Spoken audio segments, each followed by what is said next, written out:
Η ουσία λοιπόν είναι πώς θα μπορέσουμε να προστατεύσουμε τα τρόφιμά μας και την υγεία του καταναλωτή από την παρουσία της σαλμονέλας και τις άσχημες επιδράσεις που μπορεί να έχει στον ανθρώπινο οργανισμό. Πρώτο μας μεγάλο όπλο είναι η θερμοκρασία.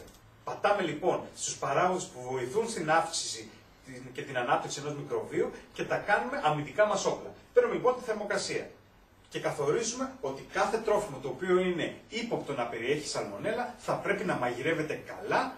Και τι σημαίνει καλά? Πάνω από 72 βαθμούς σε όλο του το εμβαδό, σε όλο του το μέγεθος. Αυτό είναι αποτρεπτικό της παρουσίας της σαλμονέλας. Και γι' αυτό το λόγο δεν κινδυνεύουμε, να το πούμε έτσι, από τρόφιμα τα οποία περιέχουν σαλμονέλα. Εκτός από τη θερμοκρασία με την οποία μαγειρεύουμε το τρόφιμο και σκοτώνουμε τη σαλμονέλα, σημαντική θερμοκρασία που πρέπει να έχουμε υπόψη μας είναι η θερμοκρασία ψήξης και διατήρησης των τροφίμων, είτε αυτά είναι πρώτη ύλη, είτε είναι έτοιμα και θα καταναλωθούν κρύα. Και τι εννοούμε με αυτό?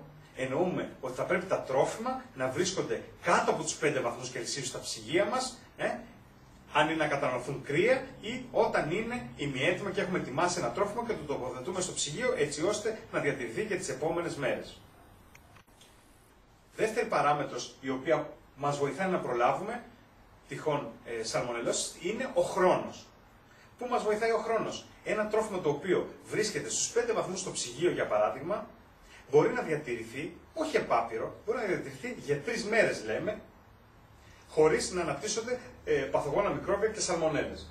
Αν λοιπόν κρατάμε πιστά και τρώμε φρεσκομαγειρεμένα τρόφιμα, αλλά και οι βιομηχανίες κρατούν ένα σωστό χρόνο διατήρησης του τροφίμου, τότε είμαστε ασφαλείς από πλευράς σαλμονέλας. Το οξυγόνο είπαμε ότι βοηθάει στην παρουσία και στην ανάπτυξη της σαλμονέλας.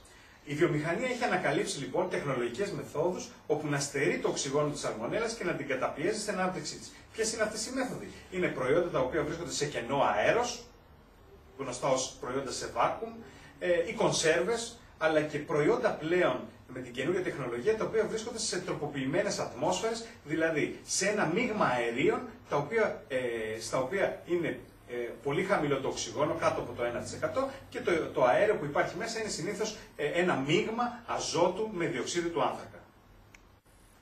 Άλλη παράμετρος η οποία επηρεάζει την επιβίωση της σαλμονέλας και μας δίνει ένα ακόμα όπλο για να υπερασπιστούμε τα τρόφιμά μας έναντι αυτής είναι το pH.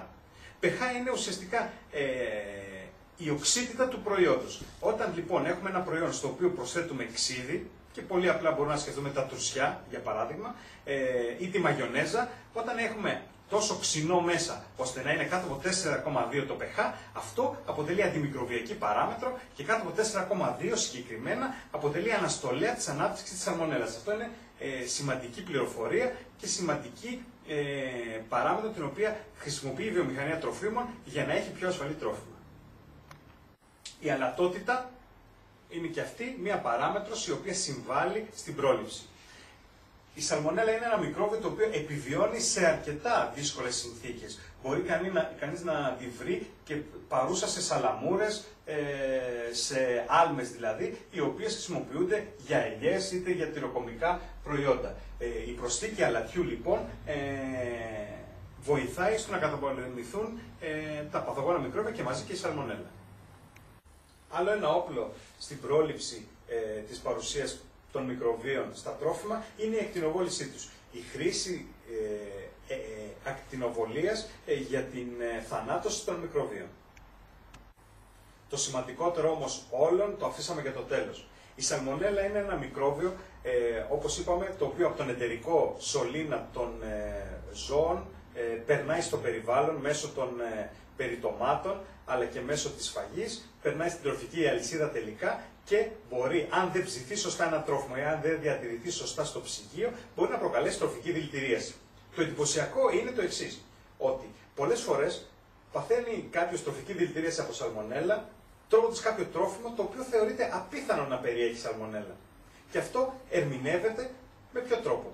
Ερμηνεύεται με την επιμόλυνση που μπορεί να έχει γίνει είτε στο εργοστάσιο είτε στην κουζίνα. Και τι σημαίνει επιμόλυνση? Σημαίνει ότι το μικρόβιο της σαλμονέλας δια της επαφής συνήθως ενός τροφίμου το οποίο περιέχει σαλμονέλα, για παράδειγμα έναν οπό κοτόπουλο, ακουμπάει σε ένα ψημένο τρόφιμο ή σε ένα τρόφιμο το οποίο θα το φάμε κατευθείαν χωρίς να το ψήσουμε, ένα κομμάτι τυρί για παράδειγμα, και μεταφέρει τη σαλμονέλα στο κομμάτι το τυρί, το κοτόπουλο ψήνεται και δεν προκαλεί τροφική δηλητηρίαση, ενώ αντίθετα η σαλμονέλα που έχει βρεθεί στο τυρί προκαλεί τελικά τροφική δηλητηρίαση. Οι επιμολύνσεις μπορεί να γίνουν είτε απευθείας με επαφή τρόφιμου σε τρόφιμο, όπως ήταν το προηγούμενο παράδειγμα, αλλά πιο σύνηθες είναι να γίνει με κάποιο μεσάζοντα, όπως είναι ένα εργαλείο, ένα μαχαίρι, δηλαδή με το μαχαίρι το οποίο κόβουμε ένα φιλέτο, νοπό, στη συνέχεια, χωρίς να το πλύνουμε και να το απολυμάνουμε σωστά, πάμε και κόβουμε αλαντικά ή κόβουμε ψωμί. Σε αυτή την περίπτωση έχουμε πάλι μεταφορά σαλμονέλας από το νοπό στο έτοιμο για κατανάλωση.